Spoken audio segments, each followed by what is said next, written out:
Welcome back दोस्तों। हम अपना नेक्स्ट वीडियो लेकर आ गए हैं। हमारा next video chapter 9 heredity and evolution से है, जो कि आपका 4th चैप्टर है बायोलॉजी के हिसाब से, और आपके एनसीईआरटी बुक्स में चैप्टर 9 है। इसका नाम है हेरिडिटी एंड इवोल्यूशन। तो दोस्तों, सबसे पहले हम इंट्रोडक्शन की बात करते हैं। What do you mean by the heredity? Heredity का मतलब होता है transfer of characters from one generation to the next. एक जनरेशन से अगली जनरेशन में कैरेक्टर का ट्रांसफर होना हेरिडिटी कहलाता है। फॉर एग्जांपल, हम में हमारे पेरेंट्स से कैरेक्टर आए हैं और हमसे हमारे नेक्स्ट जनरेशन में कैरेक्टर का ट्रांसफर, ये प्रोसेस हेरिडिटी कहलाएगी।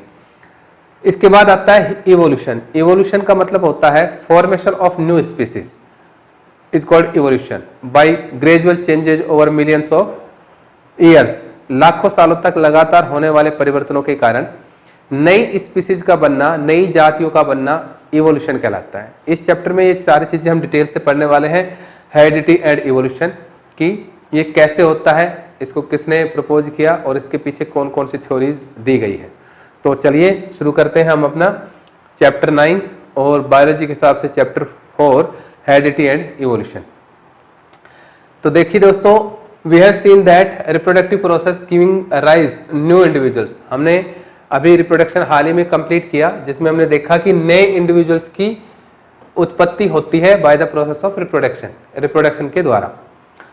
दैट आर सिमिलर, वो अपने पेरेंट्स के सिमिलर तो होते हैं बट सब्सटली डिफरेंट, लेकिन कुछ अंतर होता है उनमें। जैसे कि हम एग्जैक्ट कॉपी नहीं है, एग्जैक्ट आइडेंटिकल नहीं है, 100% जेनेटिकली सिमिलर नहीं है अपने पेरेंट्स के, क्योंकि रिप्रोडक्शन से हमारा जन्म हुआ है। We have discussed how some amount of variations is produce even during asexual reproduction. और हम ये पीछे भी पढ़ चुके हैं और आगे भी पढ़ेंगे कि किस तरीके से एसेक्सुअल रिप्रोडक्शन के दौरान भी कुछ वेरिएशन जो हमने पीछे डिस्कस किया था, changes occurs in asexual reproduction, किस तरीके से ये इकट्ठे होते हैं और नई जाति, नई स्पीसीज बनाने में रोल प्ले करते हैं। And the number of successful variation are maximized by the process of sexual reproduction। और नंबर ऑफ सक्सेसफुल वेरिएशंस उन वेरिएशंस को हम कह सकते हैं जो आगे की जनरेशन में ट्रांसफर हो जाती है। सभी वेरिएशंस आगे की जनरेशन में ट्रांसफर हो ये कहा नहीं जा सकता है, लेकिन कुछ वेरिएशंस 100% आगे जाती है और सेक्सुअल रिप्रोडक्शन की प्रोसेस से ये पॉसिबल है। और सेक्सुअल रिप्रोडक्शन के दौरान जब ये वेरिएशंस आगे जाती है तो नई स्पीसीज, नई जातियों की उत्पत्ति होती है। If you observe a field of sugar cane we find very little variations among the individuals plant. अगर हम पेड़ देखें, एक खेत देखें जिसमें गन्ने लगे हुए हैं, उस गन्ने के खेत में क्या हम सारे गन्ने के पौधे एक जैसे देखते हैं? हमने वहां पर भी कुछ वेरिएशन, कुछ अंतर, कुछ चेंजेस दिखाई दे देते हैं। But in number of animals including human beings which reproduce sexually quite distinct variations are visible among different individuals. लेकिन जो सेक्सुअल रिप्रोडक्शन से रिप्रोड्यूस करते हैं, जैसे कि इंडिविजुअल्स, ह्यूमन का एग्जाम्पल लिया गया है, उनमें कुछ अलग वेरिएशंस दिखाई देती है। जैसे कि हमने बताया कि हम एग्जैक्ट कॉपी नहीं है, फर्स्ट तो हमारा चेहरा ही अपने पेरेंट्स से एग्जैक्ट नहीं मिलता है, इसका मतलब ये वेरिएशन से चेंजेस आए हैं हम में during sexual reproduction. In this chapter we shall be studying the mechanism by which variations are created. तो इस चैप्टर में हम पढ़ेंगे या हम ये पढ़ने जा रहे हैं वो मैकेनिज्म जिसके द्वारा ये वेरिएशंस क्रिएट होती है एंड इनहेरिटेड का मतलब मैंने बता दिया, अगली जनरेशन में ट्रांसफर होती है। तो यही हम इस चैप्टर में पढ़ने जा रहे हैं कि किस तरीके से वेरिएशन क्रिएट हुई और किस तरीके से आगे की जनरेशन में इनहेरिटेड होती है। The long term consequence of accumulation of variations का इकट्ठा होना are also an interesting point to be consider. ये भी एक महत्वपूर्ण पॉइंट है जिसे हम मानना होगा, जिसे कंसिडर किया गया है। We shall be studying in this under evolution, जिसे हम इवोल्यूशन के तहत पढ़ेंगे। इवोल्यूशन के दौरान हम पढ़ेंगे किस तरीके से वेरिएशंस क्रिएट हुई, किस तरीके से वो आगे की जनरेशन में ट्रांसफर हुई और किस तरीके से नई जातियां बनाने में इनका रोल है, जबकि वेरिएशंस के 4 पॉइंट हम पीछे के चैप्टर में और पीछे वीडियो में बता चुके हैं। Next is accumulation of variation during reproduction. अब रिप्रोडक्शन के दौरान ये वेरिएशन किस तरीके से एक्युमुलेट होती रहती है। एक्युमुलेट मीन्स इकट्ठा होना, किस तरीके से परिवर्तन, किस तरीके से चेंजेस इकट्ठा होते रहते हैं। चलिए पढ़ते हैं। Inheritance from the previous generation provide both A common basis body designs. Inheritance from the previous generation, पिछली जाति से। इनहेरिटेंस मतलब कैरेक्टर्स का एक जनरेशन से दूसरी जनरेशन में जाना। Inheritance from the previous generation provide both common basic body design and subtle change in it for the next generation. वो हमें क्या इनहेरिटेड कर रहा है कि कुछ बॉडी डिजाइन और change in the next generation, और थोड़े बहुत होने वाले change. Now think about what would happen when this new generations in its turns reproduce.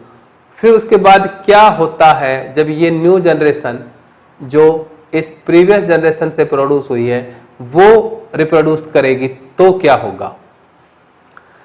The second generation will have differences that inherit from the first generation as well as newly created differences.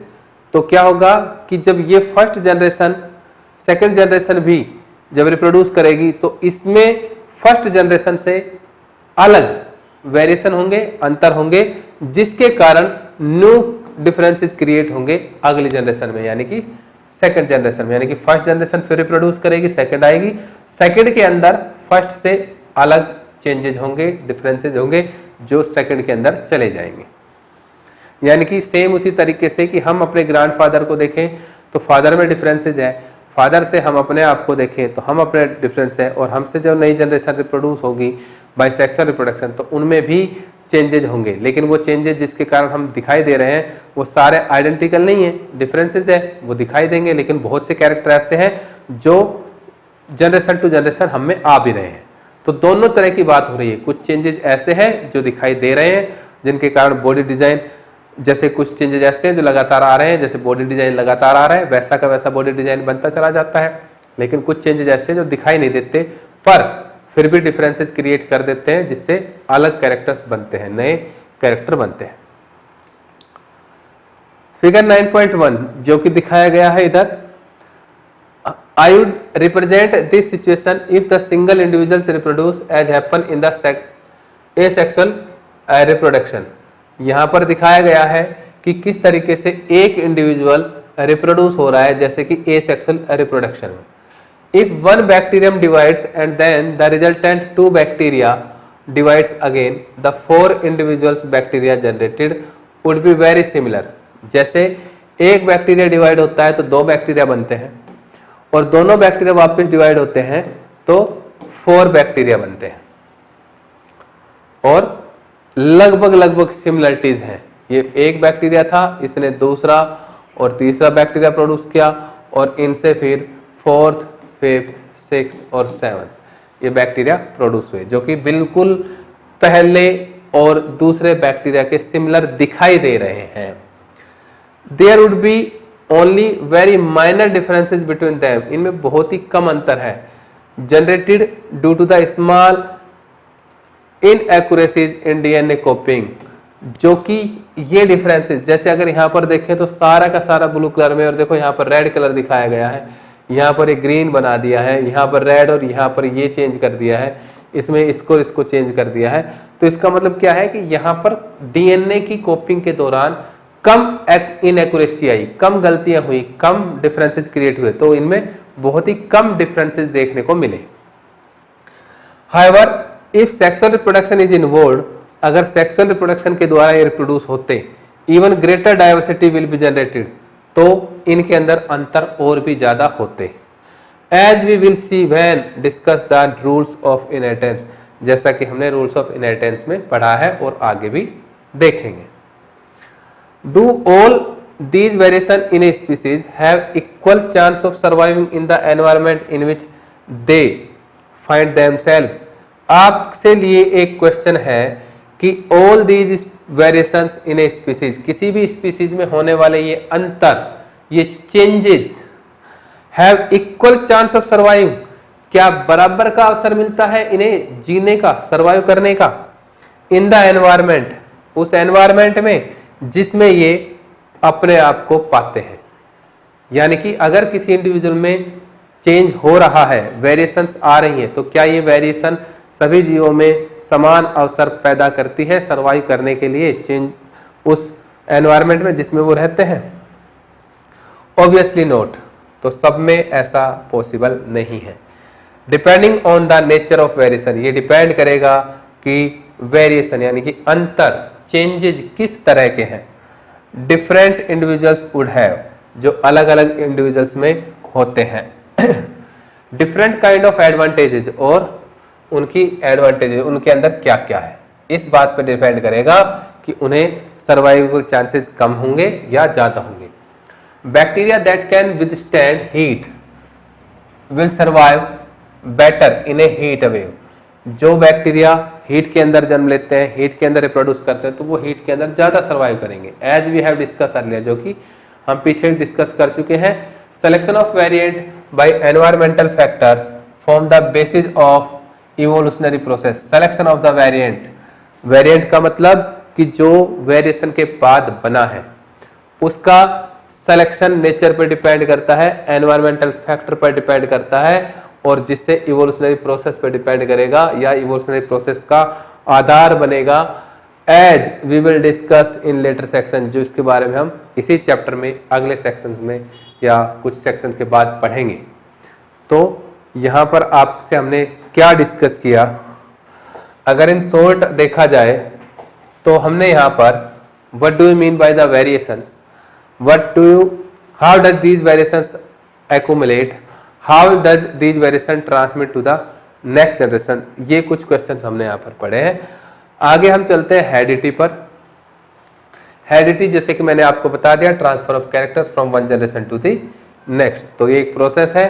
The most obvious outcome of these reproductive process still remains the generation of individual of similar design.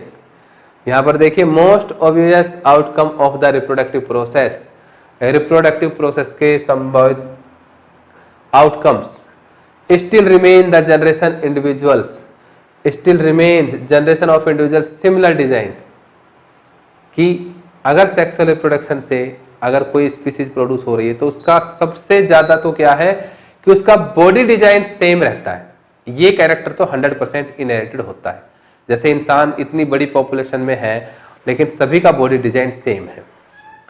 The rules of heredity determine the process, rules of heredity determine the process, इस प्रक्रिया को determine करेंगे by which, जिसके द्वारा traits and characteristics are reliably inherited, जिसके द्वारा trades या characters को डिफाइन करें हम यहाँ पर, और ट्रेड्स को अगर डिफाइन करें तो दोनों के डेफिनेशन में क्या होगा, any recognizable features of an organisms are called characters and each characters have equal and opposite contrasting traits.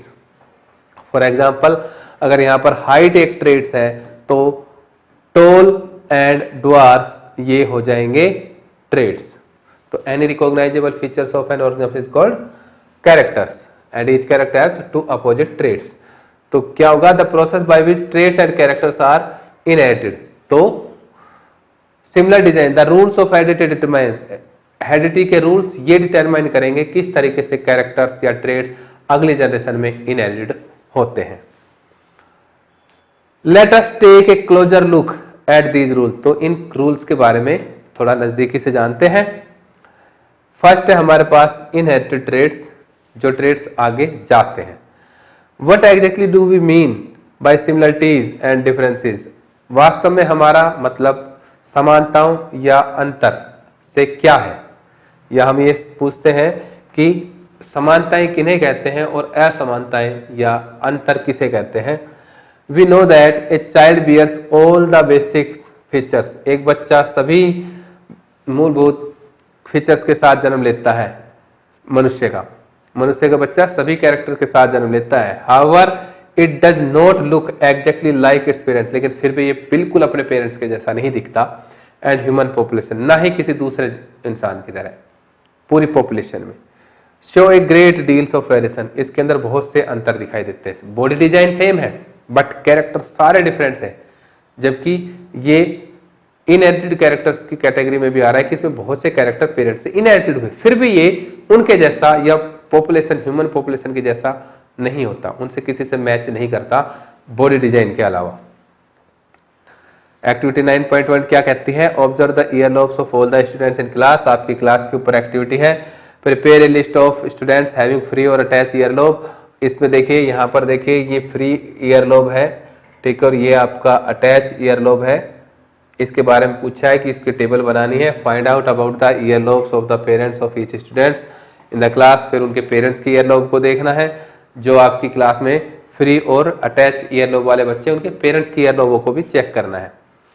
Correlate the ear lobe types of each student with that of their parents. फिर उन ear lobe को उनके parents से, यानी कि students की year lobes को उनके पेरेंट्स से मैच करना है। Based on this evidences suggest a possible rule of inheritance of ear lobe types.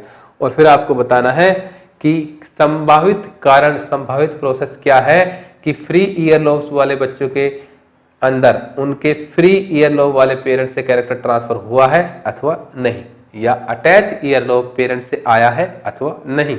इसके ऊपर आपको अपना एक रिपोर्ट बनानी है, एक रूल्स बताना है कि किस रूल के अकॉर्डिंग ऐसा हुआ होगा।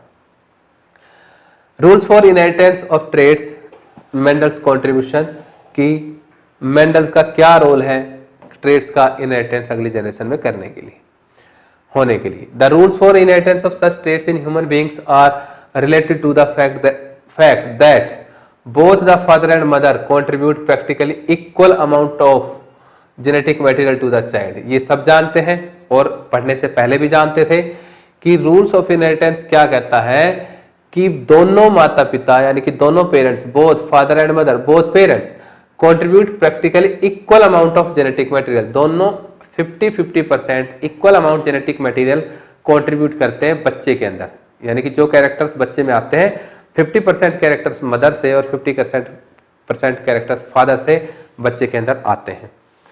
This means that each traits can be influenced by both.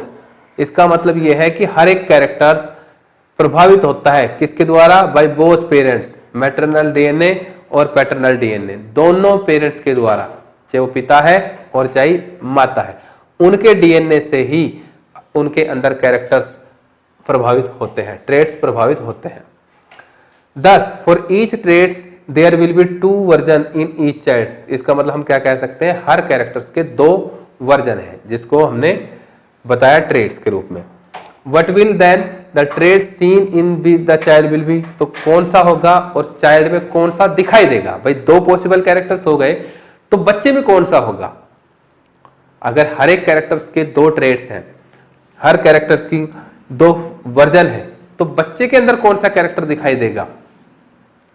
Mendel worked out the main rules for such inheritance. तो मेंडल ने इसके ऊपर, इस इनहेरिटेंस के ऊपर मेन काम किया। And it's interesting to look at some of his experiment from more than a century ago. और उसने इनमें आज से 100 साल पहले भी इनके बारे में बता दिया था। ये बड़ी इंटरेस्टिंग बात है। अपना एक्सपेरिमेंट आज से लगभग 100 साल पहले किया था मेंडल ने और इनके बारे में बताया। तो ये मेंडल का जिक्र आया है। Who is Mendel? मेंडल कौन है या who was the Mendel? Gregor John Mendel, जिनका जन्म 1822 में हुआ और जिनकी डेथ 1884 के अंदर हुई। Mendel was educated in monastery and went to on study science and mathematics at university of Vienna. Mendel's जो कि एक चर्च में पला बड़ा और वहां पर अध्ययन किया और ऊपर की आगे की हायर एजुकेशन के लिए, हायर एजुकेशन साइंस में और मैथमेटिक्स में लेने के लिए यूनिवर्सिटी ऑफ वियना चला गया। फेलियर, और वहां पर फेल हो गया। In the examination for teaching certificate did not suppress his zeal for scientific quest. और वो वहां पर फेल हो गया यूनिवर्सिटी ऑफ वियना में, लेकिन उसकी फेलियर ने उसकी zeal for scientific quest, science के अंदर जिज्ञासाओं को मार न सकी। उनकी असफलता, उनका फेलियर साइंस के बारे में जानने की उसकी इच्छा का नहीं मार सकी। He went back to his monastery, और वो वापस आ गया। एंड स्टार्टेड ग्रोइंग पी, और मटर के पौधे उगाना शुरू किया। Many other had studied the inheritance of traits in P and other organisms earlier. इससे पहले भी कई लोगों ने मटर के पौधों को उगाकर उन पर एक्सपेरिमेंट किए थे और इसके अलावा अन्य ऑर्गेनिज्म पर भी यही एक्सपेरिमेंट किए गए थे। But Mendel blended his knowledge of science and mathematics and was the first one to keep count of individual existing a particular traits in each generation. और मेंडल ने अपने साइंस के ज्ञान का भयंकर प्रयोग करते हुए इस चीज को प्रूव किया, particular traits in each generation, कि किसी भी जनरेशन में कोई विशेष ट्रेड्स कैसे रहता है और कैसे वो ट्रेड्स अगली जनरेशन में अपने आप को लेकर जाता है, या हम कह सकते हैं एक्सप्रेस करता है। This helped him to arrive at the law of inheritance. और इन सभी एक्सपेरिमेंट से, इन सभी क्वेश्चनों के आंसर से मेंडल ने अपने काम को पब्लिश किया, जिन्हें लॉ ऑफ इनहेरिटेंस के नाम से जाना जाता है। यानी कि मेंडल ने अपने काम को लॉ ऑफ इनहेरिटेंस के रूप में प्रकाशित किया। That we have discussed in the main text, जो कि अब आगे हम मेन टेक्स्ट में पढ़ने वाले हैं। Mendel used a number of contrasting visible characters of garden pea, round wrinkle seeds, tall short plant, white violet flower and so on. Mendel ने गार्डन पी प्लांट पर कई कॉन्ट्रास्टिंग, विजिबल कॉन्ट्रास्टिंग कैरेक्टर्स पर काम किया। Contrasting मतलब opposite. जैसे कि इन्होंने दिया है कि व्हाइट और वॉयलेट फ्लावर, फ्लावर का कलर एक कैरेक्टर्स है जिसमें व्हाइट फ्लावर और वॉयलेट फ्लावर ये एक ट्रेड्स हो गए। इसी तरीके से उसने राउंड एंड रिंकल, ये एक सीड है, ठीक है, जो सीड शेप को बताता है। इसमें राउंड सीड और रिंकल सीड ये ट्रेड्स हैं और कैरेक्टर क्या हो गया, सीड शेप। इसी तरीके से उसने tall and short plant, plant की हाइट के ऊपर भी एक एक्सपेरिमेंट किया जिसमें tall and short are the traits of character height of the plant. Okay, and so on, और ऐसी लगातार कई कैरेक्टर्स पर। He took pea plants with different characteristics, उसने पी प्लांट को कई अलग अलग गुणों की वजह से सेलेक्ट किया। A tall plant and A short plant, एक लंबा पौधा एक छोटा पौधा, प्रोड्यूस प्रोजेनी फ्रॉम देम, और उनसे नई जनरेशन, प्रोजेनी मतलब इंडिविजुअल्स, प्रोड्यूस होने वाला। And calculated the percentage of tall and short progeny, और फिर टॉल और शॉर्ट प्लांट के कॉम्बिनेशन से प्रोड्यूस होने वाले शॉर्ट एंड टॉल प्लांट को उन्होंने काउंट किया। इन द फर्स्ट प्लेस, पहले स्थान पर, there were no half way characteristics in this first generation on F1 progeny, no medium height plant. पहली जनरेशन में किसी भी तरह का बीच वाला कैरेक्टर्स, यानी कि ना तो बहुत ज्यादा लंबा और ना बहुत ज्यादा शॉर्ट कैरेक्टर पैदा हुए, यानी कि जिसको उसने F1 प्रोजेनी कहा। तो बच्चे यहां मैं आपको 2-3 क्वेश्चंस का जिक्र करूंगा, क्योंकि आगे फिर बहुत ज्यादा क्वेश्चन इकट्ठे हो जाएंगे। पहला क्वेश्चन यहां पर आ जाता है मेंडल और उसकी लाइफ के बारे में इंट्रोडक्शन। दूसरा क्वेश्चन यहां पर आता है कि राइट द कैरेक्टर्स जिस पर मेंडल ने एक्सपेरिमेंट किया। तो यहां पर 3 कैरेक्टर्स है, मेंडल ने 7 कॉन्ट्रास्टिंग ट्रेड्स सेलेक्ट किए थे जिन पे उन्होंने एक्सपेरिमेंट किया। सेकंड था मेंडल ने पी प्लांट को क्यों सेलेक्ट किया, why Mendel selected P plant, why P plant अपने एक्सपेरिमेंट के लिए। और third, what is F1 generation, कि F1 जनरेशन क्या है।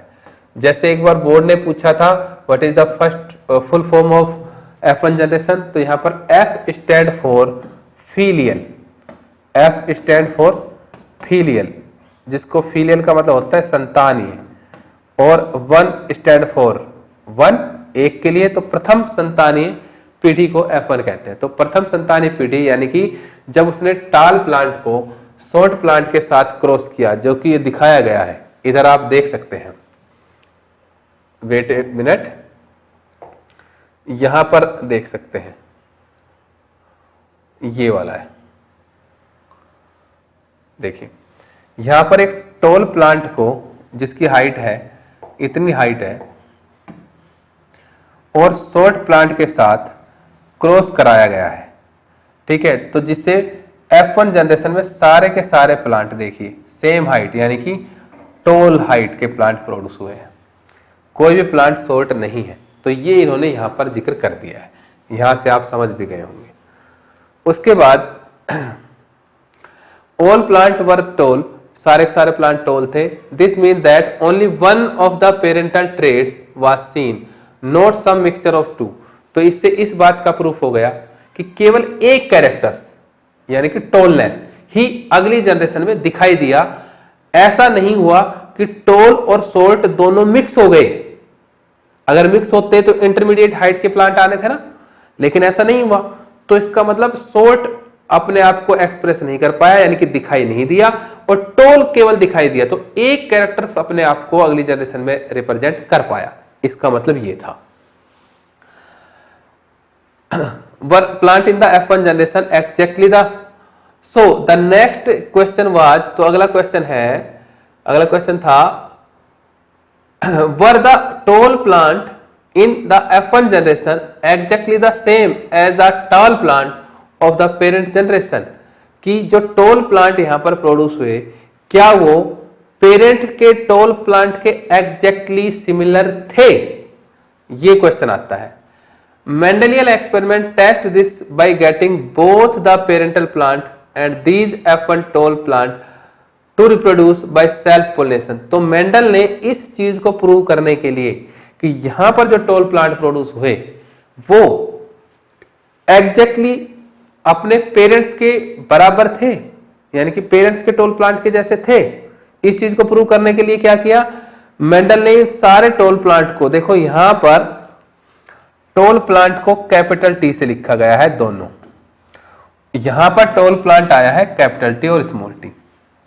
तो मेंडल ने इनको आगे क्रॉस किया जैसा कि आप देख रहे हैं, और मैं फिर से एक बार आपसे कुछ टाइम चाहूंगा ताकि आपको इसको अच्छे से विजिबल हो जाए इसको देखने के लिए। लेट्स सी देयर कि यहां पर ये F1 जनरेशन थी। F1 जनरेशन में सारे के सारे टोल प्लांट हैं। इन टोल प्लांट को कैपिटल टी और स्मॉल टी से लिखा गया है। ये कैपिटल टी है। इसको क्रॉस कराने का तरीका ये कैपिटल टी का और स्मॉल टी के साथ जब क्रॉस कराया तो इनको अलग अलग करते हैं तो इनके गैमेट्स बनते हैं, और ये कुछ इस तरीके के गैमेट्स बनते हैं, और फिर इनको हम क्रॉस कराते हैं तो एक कैपिटल और एक स्मॉल, और इसी तरीके से पॉसिबिलिटी सबके साथ है। तो ये सारे के सारे इस तरीके से कैपिटल टी और स्मॉल टी के रूप में आए हैं ये सारे के सारे। तो ये F1 जनरेशन हो गई। ये कौन सी जनरेशन है? F1 जनरेशन, जिसमें इनका क्रॉस कराया था। अब सारे F1 जनरेशन में यानी कि कैपिटल टी और स्मॉल टी है, उनको देखो यहां पर क्रॉस कराया गया है ये। तो जब इनका क्रॉस कराया तो कैपिटल टी स्मॉल टी का क्रॉस कराया जाए कैपिटल टी और स्मॉल टी के साथ, अगेन इनके जो गैमेट्स बनेंगे कैपिटल टी और स्मॉल टी, और इसके गैमेट्स कैपिटल टी और स्मॉल टी, जब इनको हम इसके साथ मल्टीप्लाई कराएंगे तो both T must be capital. फिर इसका इसके साथ कराएं, one is capital another is small. Now this one capital and small, और फिर इसके साथ दोनों स्मॉल। तो देखिए यहां पर ये कैपिटल और ये दो ये हैं, ये एक है और ये एक है, यानी कि एक टोल और दो, तीन टोल हो गए और एक ड्वार्फ हो गया। यहां पर देखिए एक कैपिटल टी, ये सारे के सारे जिसमें एक कैपिटल टी है वो सारे के सारे क्या है? टोल। तो टोल कितने हो गए? 3, और 1 हो गया सोल्ट। ओके, तो इन्होंने को क्रॉस कराया। The progeny of parental plants are of course all tall. However the second generation, दूसरी जनरेशन में क्या हुआ? F2 जनरेशन, जो कि दिखाई गई है F2 जनरेशन, जिसमें ये है कि 3 प्लांट टोल है और 1 प्लांट सोल्ट है। Progeny of F1 tall plant are not all tall. तो F1 प्रोजेनी यानी कि F1 में जब क्रॉस कराया तो सारे के सारे टोल प्लांट प्रोड्यूस नहीं हुए। This indicate that both the tallness and shortness traits were inherited in the F1 plant but only the tallness traits were express. तो इसका मतलब ये था कि दोनों कैरेक्टर्स टोलनेस और शॉर्टनेस अगली जनरेशन में गए, इनहेरिटेड हुए। इनहेरिटेड मतलब अगली जनरेशन में ट्रांसफर हुए, और केवल टोलनेस ने अपने आप को एक्सप्रेस किया। F1 में केवल टोलनेस ने एक्सप्रेस किया, शॉर्ट प्लांट अपने आप को F1 में एक्सप्रेस नहीं कर पाया, ये मेंडल ने बताया। और F2 में इस बात को प्रूव किया कि F2 में जब शॉर्ट प्लांट अपने आप को यहां पर एक्सप्रेस कर रहा है, इसका मतलब ये F1 से ही तो आया है, इसका मतलब F1 में शॉर्ट कैरेक्टर मौजूद था लेकिन उसने अपने आप को एक्सप्रेस नहीं किया। आगे चलते हैं। 10 2 copy of traits are inherited in each sexually reproducing organism. तो इसका मतलब 2 copy of traits are inherited, जिसको हमने पहले पढ़ लिया, 2 कॉपी किसी भी कैरेक्टर्स की, एक जैसे इसमें टॉल और शॉर्ट, यानी कि एक डोमिनेंट और एक रिसेसिव कहेंगे, दोनों कॉपी इनहेरिटेड होती है अगली जनरेशन में। दीज टू में बी आइडेंटिकल, जो सेम हो भी सकती है और में भी डिफरेंट, अलग अलग भी हो सकती है, डिपेंडिंग ऑन द परसेंटेज, जो कि पेरेंटेज, पेरेंट्स के ऊपर डिपेंड करेगी। A pattern of inheritance can be worked out with this assumption as shown in figure 9.2। इसी को मानते हुए कि दोनों कैरेक्टर्स की कॉपियां अगली जनरेशन में इनहेरिटेड होगी, इसको मानते हुए एक अलग एक्सपेरिमेंट किया गया जो एक्टिविटी 9.2 है in figure 9.3। What experiment would we do to confirm that the F2 generation did in fact have 1:2:1 TT ये दिया गया है कॉम्बिनेशन, कि भाई किस एक्सपेरिमेंट से आपको ये रिजल्ट मिलता है। तो इस एक्सपेरिमेंट को हम मोनोहाइब्रिड क्रॉस कहते हैं, कि ये रेशो मोनोहाइब्रिड क्रॉस का है। और ये आपका क्वेश्चंस पूछा भी जाता है कि भाई what is the ratio of monohybrid cross, और कौन सा ratio, this is genotype ratio, जिसमें 1 कैपिटल T है, 2 कैपिटल T और स्मॉल t है, और 1 small t। This is monohybrid cross. In this explanation, both T and capital T small t are tall plant, while only TT is short plant. यहाँ पर दिखाया गया कि दोनों कैपिटल T हो या एक कैपिटल T हो, इनको हम टॉल प्लांट कहेंगे, जबकि दोनों स्मॉल t हैं तो इनको हम शॉर्ट प्लांट कहेंगे। In other words, a single copy of capital T is enough to make the plant tall, while both copy have to small t for the plant short. तो ये यहाँ पर prove हो गया कि कैपिटल T की एक कॉपी प्लांट को टोल करने के लिए रेस्पॉन्सिबल है, जबकि शॉर्टनेस को अगर रिप्रेजेंट करना है तो दोनों स्मॉल t के होने जरूरी है।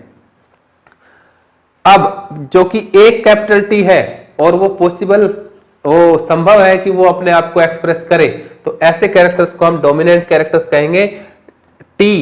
Traits like capital T are called the dominant traits, while those behave like small t are called the recessive traits। यानी कि जो ट्रेड्स अपने आप को F1 जनरेशन में एक्सप्रेस करा रहा था उसे हम डोमिनेंट, जो कि केवल टॉल था, और जो ट्रेड्स F1 में अपने आप को छुपा रहा था, एक्सप्रेस नहीं कर पा रहा था, जैसे स्मॉल t, उसको हम रेसेसिव ट्रेड्स कहते हैं। इसका मतलब tall is the dominant traits and dwarf is the recessive traits. Work out which traits would be considered dominant and which recessive in figure 9.4। तो देखते हैं कि कौन सा ट्रेड्स डोमिनेंट है और कौन सा ट्रेड्स रेसेसिव है। इसके लिए एक्सपेरिमेंट 9.4 है, इसको करने की कोशिश की गई है, तो देखते हैं। What happens when pea plants showing 2 different characteristics rather than just one are breed with each other? What do the, अब देखो, What happen when the pea plant showing 2 different characteristics, दो अलग अलग कैरेक्टरिस्टिक के साथ, are breed with each other, दो different characters हैं, दो डिफरेंट कैरेक्टर्स को दो डिफरेंट रेसेसिव और डोमिनेंट कैरेक्टर्स के बीच में हमने क्रॉस कराना है, तो क्या होता है। What do we do the progeny of the tall plant with round seed and short plant with wrinkle seed। देखो दो कैरेक्टर कौन कौन सा है, टॉल प्लांट का राउंड सीड के, tall plant and round seed, और शॉर्ट प्लांट का रिंकल सीड के साथ क्रॉस कराना है। ठीक है, अगर यहां पर इस चीज को हम इधर लिखें कि भाई टॉल प्लांट को अभी हमने देखा ये टॉल प्लांट है और इसके साथ किसका, राउंड सीड, तो हम इसको कैपिटल R कर देते हैं। ब्रीड कराना है, क्रॉस कराना है शॉर्ट प्लांट, तो हम लिख चुके हैं स्मॉल t शॉर्ट प्लांट है, और रिंकल तो R का रेसेसिव स्मॉल r, इनका क्रॉस कराएं तो F1 में सारे के सारे प्लांट T और T, कैपिटल R और स्मॉल r वाले प्रोड्यूस होंगे। क्यों? क्योंकि F1 में केवल डोमिनेंट कैरेक्टर ही एक्सप्रेस करते हैं। They are all tall and have round seed, तो F1 का रिजल्ट दे दिया है। Tallness and round seeds are thus dominant traits, तो इनको हम डोमिनेंट ट्रेट्स कहते हैं क्योंकि यही एक्सप्रेस करते हैं। रेसेसिव ने अपने आप को एक्सप्रेस नहीं किया, प्रेजेंट है लेकिन एक्सप्रेस नहीं किया, तो इसलिए recessive. But what happen when these F1 progeny are used to generate F2 progeny by self pollination. अब इनका कैपिटल टी और स्मॉल टी, कैपिटल आर और स्मॉल आर के साथ जब हमने वापस क्रॉस कराया तो ये F1 थी, तो F2 का रिजल्ट क्या होगा? F2 का रिजल्ट क्या होगा ये इसने पूछा। A Mendelian experiment will find that some F2 progeny are tall plant with round seed and some will were short plant with wrinkle seed. तो मेंडल ने पाया कि भाई टॉल प्लांट रिंकल सीड के साथ भी हो सकते हैं, यानी कि ये पॉसिबिलिटी हो सकती है। ठीक है, टॉल प्लांट है लेकिन रिंकल सीड है, और साथ में ये भी हो सकता है कि ड्वार्फ प्लांट है और राउंड सीड हो, ये पॉसिबिलिटी भी हो सकती है, यानी कि पॉसिबिलिटी कुछ भी हो सकती है। हाउएवर फिर भी there would be also be some F2 progeny that show new mixture, लेकिन इसके बाद भी नए मिक्सचर बने, नई पॉसिबिलिटी बनी। Some of them would be tall but have wrinkle seed, while other would have short but have round seed. ये सारा का सारा कि कुछ कैसे है, टोल है लेकिन उनके साथ रिंकल सीड वाले प्लांट है, कुछ व्हाइट है, अदर वुड बी शॉर्ट और वो शॉर्ट है, बट हैव राउंड सीड, उनके साथ राउंड सीड है। Thus the tall short traits and the round seed wrinkle seed traits are independently inherited. तो इसका मतलब ये है कि जो रेसेसिव की बात कर रहे थे हम, राउंड के रेसेसिव रिंकल और टोल का रेसेसिव ड्वार्फ, दोनों भी इंडिपेंडेंटली अगली जनरेशन में इनहेरिटेड होते हैं। ये इस बात से, इस एक्सपेरिमेंट से प्रूफ होता है। यानी कि जब हम कहें कि कौन सा कैरेक्टर अगली जनरेशन में इनहेरिटेड होगा, तो जैसे हमने टेस्ट के शुरुआत में ही पढ़ा कि सभी कैरेक्टर्स अगली जनरेशन में इनहेरिटेड होते हैं, लेकिन इस चीज के लिए प्रूफ क्या था जो मेंडल ने दिया। मेंडल के इस प्रूफ को लॉ ऑफ इंडिपेंडेंट असॉर्टमेंट के नाम से जाना जाता है, जिसका शॉर्ट और स्वीट मतलब ये निकलता है कि व्हेन टू और more than two characters cross और breed simultaneously, then each and every characters inherited to the next generation independently. It is not affected by the presence of other characters. उसके साथ दूसरा कौन सा कैरेक्टर प्रेजेंट है इस बात पे डिपेंड नहीं करता, हर एक कैरेक्टर इंडिपेंडेंटली अगली जनरेशन में ट्रांसफर होता है। मेंडल ने इसे एक्सपेरिमेंट से प्रूव किया, और क्योंकि यहां पर दो कैरेक्टर के बीच में मेंडल ने क्रॉस किया था, इसीलिए इसको डाई हाइब्रिड क्रॉस कहते हैं। और डाई हाइब्रिड क्रॉस का आपसे पूछा जाता है व्हाट इज द फिनोटाइप और जीनोटाइप रेशियो, तो फिनोटाइप रेशियो में 9:3:3:1 और जीनोटाइप रेशियो 1:2:4:1:2:1:2:1 आता है। ये मेंडल के डाई हाइब्रिड क्रॉस के फिनोटाइप और जीनोटाइप रेशियो है। तो दोस्तों आगे के वीडियो के लिए हम रुकेंगे, तब तक के लिए हैव ए गुड डे।